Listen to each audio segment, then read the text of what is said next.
Hi, friends. Kinita here with my dear friend and fellow strength coach, Katy. If you've been following us, we are now on episode 10, and we have just been having some incredible times together. Great conversation. We've hit some really amazing topics over the last 9 episodes, and so we hope you've enjoyed those in terms of how strengths impact our daily lives, really, in the end.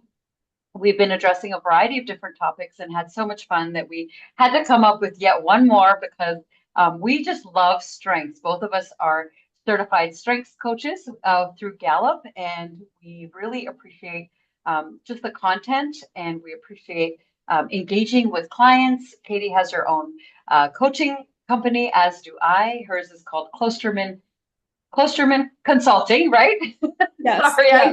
I probably should just let you share all that. And mine is SEMA Global Consulting, and we both love to work with individuals and teams to help really help folks really harness their strengths and learn to leverage them while staying emotionally healthy and just navigating through different challenges and situations in their lives. And so, partly because we've done it personally in our own stories, but then we've also seen the fruit of what that looks like, and we just want that for other folks. So I hope you enjoy our conversation today. It is a little bit more freestyle, as we like to call it. And so today we're going to talk about navigating changes in our lives while using our strengths. And so you might be thinking, what are we talking about with change, right? Change can be really overwhelming for some people, and we wanted to empower you to consider how you might be able to use your strengths to use your strengths to help navigate those changes. Okay. So I'm going to share some personal things. Katy's going to share some personal things. And let's just see where the conversation goes, right? So, Katy, you want to tell a little bit about Yeah. yourself as well? What I didn't say? Wait, you didn't say. Yeah, well, we were just before we hopped on here kind of trying to decide what should we talk about today, and change has been kind of in the air as we're finishing up summer and heading into the new school year.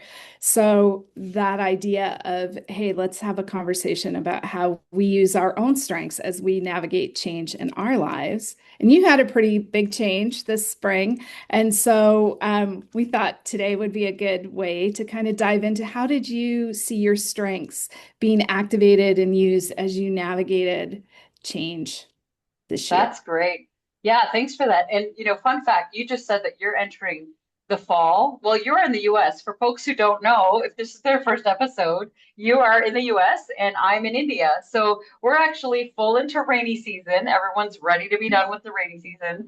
And when this change that you're referring to that happened to me in the spring, that would be the American spring, we were full into summer with the really, really high temperatures, the dry heat, and now in the town that we're in, it's more of a humid heat.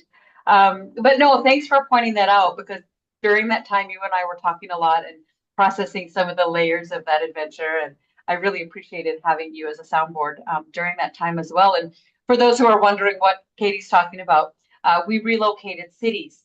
We actually moved to India back in 2021, but we're staying in a different city. And then this past March in 2025, we relocated to Pune. So Pune happens to be my birthplace, which is also challenging me to consider my strengths in different ways and look at my story. But we relocated to another city. And so that was it was a major change, but obviously not as major as moving from the US to India, right? 4 years ago. So, but it allowed us to really kind of hone in different ways how we move and what that looks like. When we're moving in India, we call it shifting, first of all. So that was a change to appreciate the language. And then systems don't work the same here as they might in the US. I mean, in the US, you can call the U-Haul, they'll come to your house, everyone will load up, and almost nothing is going to break. It's going to be nice and organized and a lot of checks and balances, security, payments, this and that. So here, one of the number one changes was learning that a system is completely different. What are we going to do? So we ended up packing all of our own things. We had a trusted driver, friend of ours, who said, "Let me take your stuff to the city that you're moving to." He took his sons and they became our security. So right away, we were like, what are we getting ourselves into? Will we have our things arrive? Um, But this is about strengths. This is not about all the ins and outs and the details of what that whole experience was about. And so I would say connectedness became a really important factor as we navigated what was going on. We had built a lot of relationships in the town we were in for the 3.5 years that we lived there. So our connection to folks, our connection to those relationships, I was evaluating them, thinking, are we going to be able to maintain these relationships when we move? We're going to make new friends. We're going to have new business partners or connections. That connectedness was starting to feel challenged, right? So I felt like I was doing a lot of like last things, our last lunches together with my friends, last dinners, having so and so over for supper because we really valued the friendship.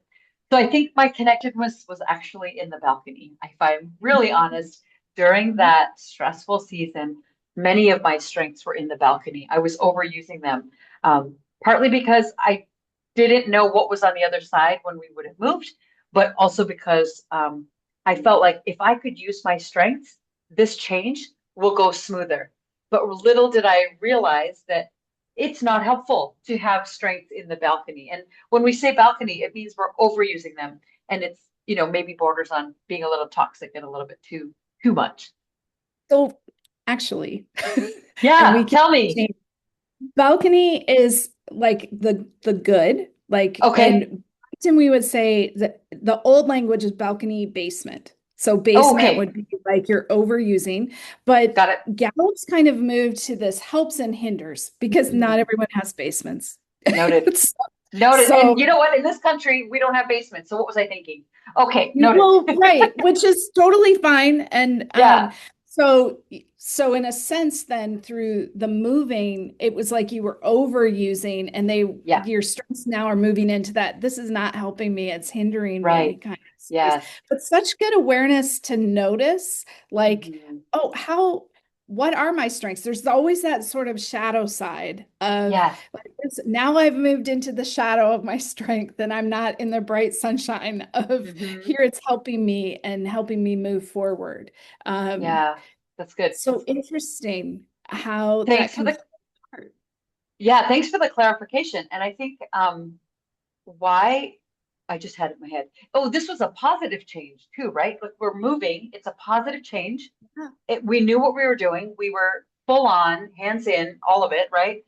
But the stress was still there. And so that Yeah. to compensate, I guess is a better word, Yeah. Yeah. for that stress, I think I was harnessing my strengths even more. Sure, because anytime when we're experiencing change or transition, even if it's something that we're choosing, there is still Yeah, this element of unknown. It's not going yeah. to be the same that it was. And then I don't know about you, but I definitely am like, how can I control this? Like I think we're Hmm. wired to Hmm. want to be in control. And so that can be that point of tension of where, Hmm. okay, I'm using my strengths. Now I'm overusing them. you know Yeah. so like connectedness of eh, that stress maybe of Hmm. losing what you had or not even losing because I think with connectedness we're pretty good about keeping Yeah. pocket people um that it's still that it's not going to be the same, it's going to Right. look different, so Hmm. it Hmm. can kind And of is it fair to say that, like with responsibility, right, that we're taking psychological ownership for whatever it is we're doing? So we're moving, we're taking psychological ownership for that, all the details that come into play. But then almost to a fault, right? Again, I'm remembering like, wow, I felt like I really needed to tie everything, like tie up the loose ends really sure. well and leave no stone unturned. Um, and so that was also maybe, I think it was right at the time. It was good at the time. And I was being very intentional. So I think with change comes stress. And then from Yeah. stress, our strengths, we're probably going to overuse them to stay sane, maybe? Possibly. I mean, I can see how your activator might get in, and Ooh, now you're going to take action, right? But yeah. tempered by responsibility. Exactly what I hear you talking about is, yeah, I was taking action, I was doing all of these things, I felt responsible for them. So the responsibility maybe helps um hold back. The activator might rush ahead without a full plan, but maybe Yeah. responsibility is like, okay, here's the plan. Yeah. Like Yeah. we're Here's gonna the plan. do, We're going to do it. Time to go. yeah, That's true. yeah, Yeah. And it exactly. happened fast too. So that was interesting because things don't really move fast here. And so for that all to fall into place, and we were moving, I think it was a week and a half after we found a place, or that we decided to do it. It was a week and a half that we actually found a place. And then it was a matter of 2 more weeks after that. So under a month, we moved Pretty fast. cities after living in a place for 3.5 years and needing to make that transition. Definitely required us to address our emotional health, but also our strengths in terms of how we were responding. How about yourself? Like, is there a memory that you have of recent that, when you think of change or you think of stress, what did you do with positivity? Talk to me about that. I'm curious, like, how did positivity play into that? Because were you like at your A game or not so much? Well, I was laughing kind of to myself because I thought, even as you were describing some of the tension for you that you experienced, my positivity comes right into play and like, but here's It how did. it would look good. Um, so I think positivity always, when there's change happening and there is that tension and stress of change, Mhm. positivity lets me sort of see the how it's going to work out. So there Okay. is this natural inclination that even when it may feel like, how is this going to work out? It is going to work out. Like there's Yeah. just this confidence that I think, okay, it'll it'll all come together in the end. Or quite often, my unbidden thought is, well, it could have been worse. I Ah, often things will happen, and I'm like, very quickly, without even necessarily trying to think that way, I hmm. think, well, it could have been worse. Like that is my Yeah. natural response to things. So when change is happening, when I broke my shoulder last Yes. January, quite quickly I was like, well, at least I didn't like hit my head and have a concussion. Like, so my natural response with positivity is to think about like, this would be harder if it was X. Now, Yeah. I think the danger of positivity can be like not recognizing necessarily Hmm. how like, oh no, this is like not good. We need to take Yeah. actions.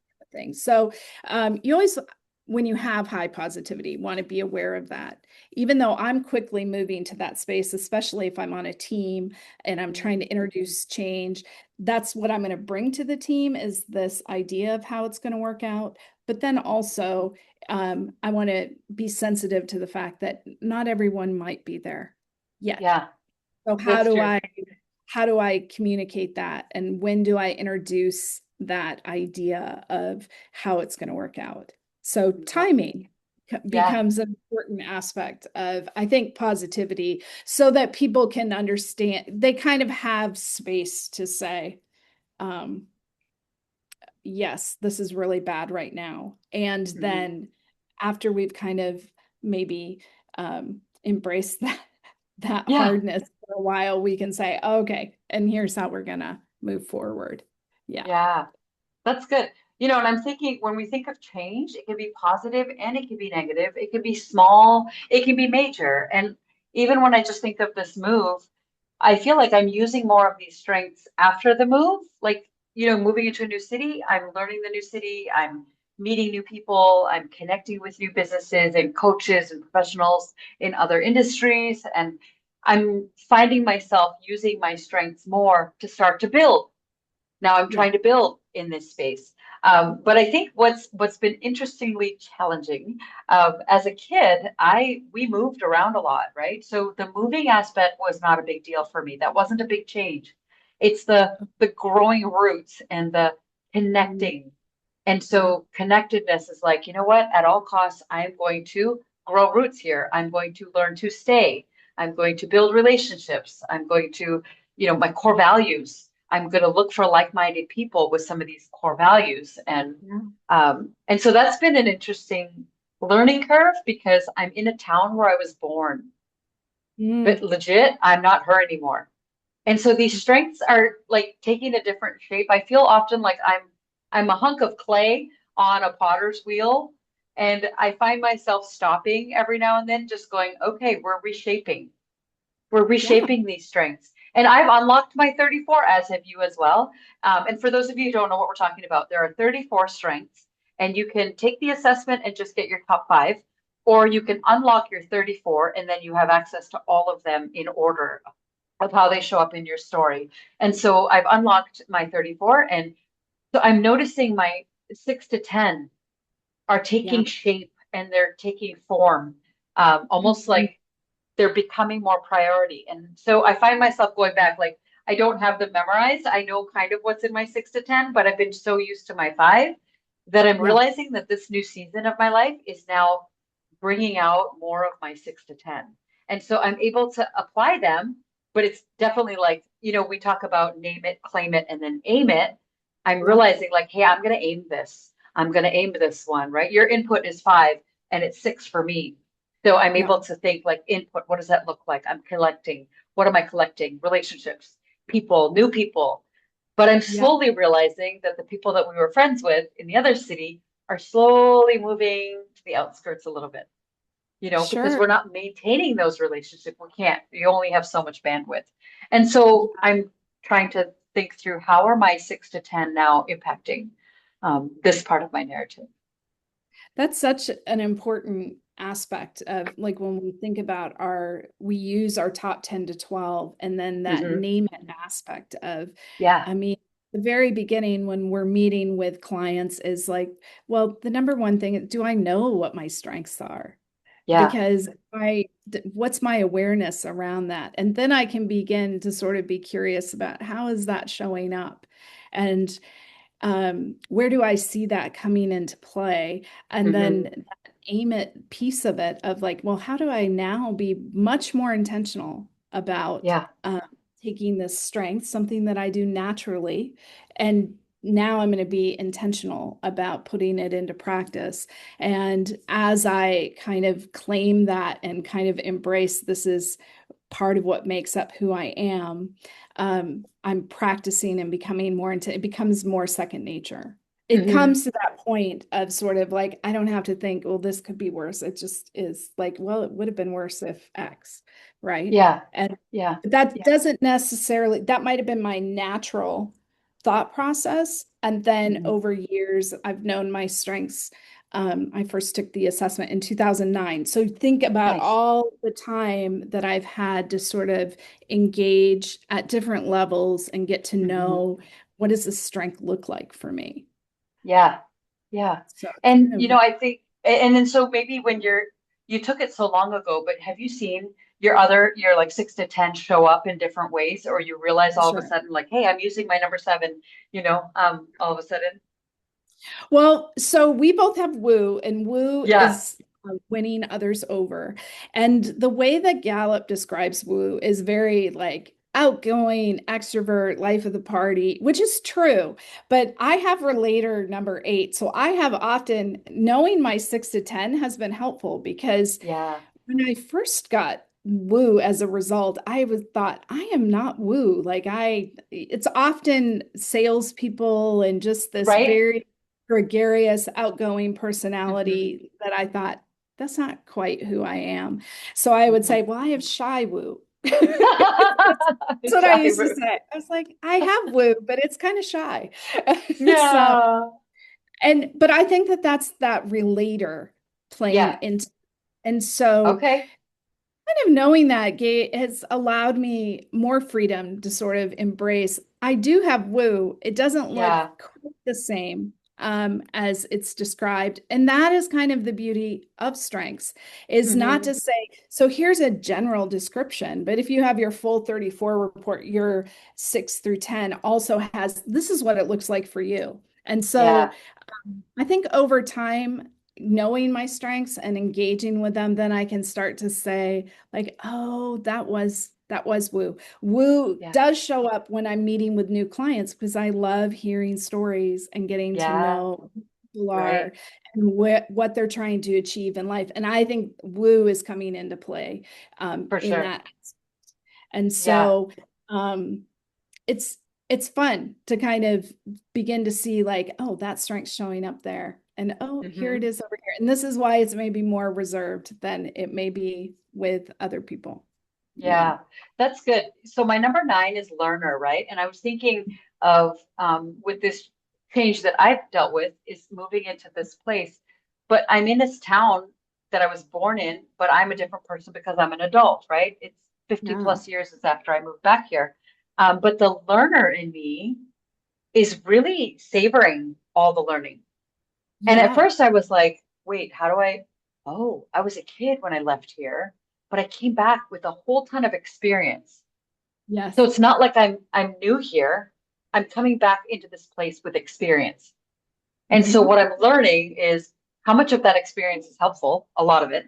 But at Yeah. the same time, I'm learning what is going on here, what is actually happening in this place that allows me to step in and kind of assimilate, I'll say that carefully, into the Yeah. culture of the city, right? And there's this deep joy that starts to happen. And I'm like, wait, what is the deep joy? Well, it's my birthplace. And I Yeah. don't know that I've ever had that kind of joy, deep feeling as I have being here. So in essence, it's like the change felt a little bit like nerve-wracking and stressful, but when For it sure. was fulfilled and we're here, it's these other Yeah. positives start to come up. And I think what do I want people to hear from that is whether you're at the front end of a change, it's a surprise change, or you're on the other side of it, the strengths are so valuable because they're going to show up differently and you're going to implement them differently, but you have something to implement. So we can't say that I have nothing to do. I don't know what to do. I don't have what it takes. You do have what it takes. If you've taken the assessment, you know what your strengths are. Now is the time to aim them in such a way that helps you get through that change, as difficult or as simple as it might look in your story. I would think, my 2 cents. Yeah, I agree with you. And just framing, really having that understanding that any change has a level of, there's stress in it, even if it's good stress. Yeah. So if our expectation is like, this might be challenging in some Mhm. ways, Sure. if I go in with that sort of mindset, it's not maybe as surprising or feeling out of I'm out of control. It's Right. more still, to your point, have the power to choose how I'm Yeah. engaging this change and what I'm doing. And strengths can be a really positive way to embrace the change that you might be Mhm. going through. Yeah, And I just came up with a word equation. Maybe you'll agree. Let's see. Change plus strength equals transformation. for sure. I like that. Okay. Yeah, I like that too. We're allowed to like that, right? I don't know, Yeah, but if we think it as one tool, right, this really significant, these things that we're good at are talents, but then when they can strengthen them as a muscle, they become strengths. And I think those are really helpful for us to know when we're going through changes and different changes, whether they're physical changes, moving, jobs, whatever the case may be. So that's what I'll say in my closing moments is that I think that change plus leveraging your strengths equals transformation. So if you're ready for transformation, give us a call. We'll connect with you and help you navigate this world of strength. perfect. Katie? Oh, come on, say more than that. You can close out I too. think I concur. Okay. I think there's your positivity or Yeah. No, awesome. I think you've nailed it with that. It's just that um, we talked earlier too, like transformation. There is a bit of struggle within any transformation, and Mhm. on the other end of that is oh, I don't even know what I want to say there. See, now I It's lost all my good. train of It's thought. all good. It's Edit all that good. part out. I think they get it. No, it's all good. See, I think that's the beauty of just having these conversations because both of us are just being real, we're being honest, and sometimes we do lose our train of thought, and it's all good. But we have amazing strengths. Thank you so much for this conversation. I really enjoyed it, and the pre-recording conversation that was very insightful and encouraging to me. I've really enjoyed having these sessions with you, Katie. And so as these next few months come along, let's keep brainstorming, see if we have any more ideas. And for those listening, if you have some suggestions, you want to give us a message of maybe some ideas of what you think you'd like to talk about on strengths, let us know and we'll have a dialogue about it and how strengths can impact that as well. But thank you so much for listening. We look forward to connecting with you. All our connections, on social media links are all in the content area of our video here. So be sure to look those up and follow us on Instagram, YouTube, and LinkedIn as well. So thank you so much. Great to be together again, Katy. Have a great night. And until we meet again, stay strong. You too. Thank you.